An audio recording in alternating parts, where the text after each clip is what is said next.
हाँ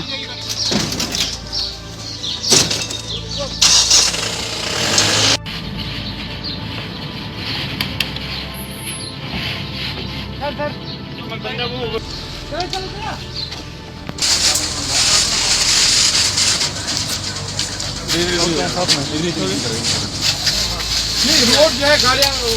रोड जमा तोड़े ना भाई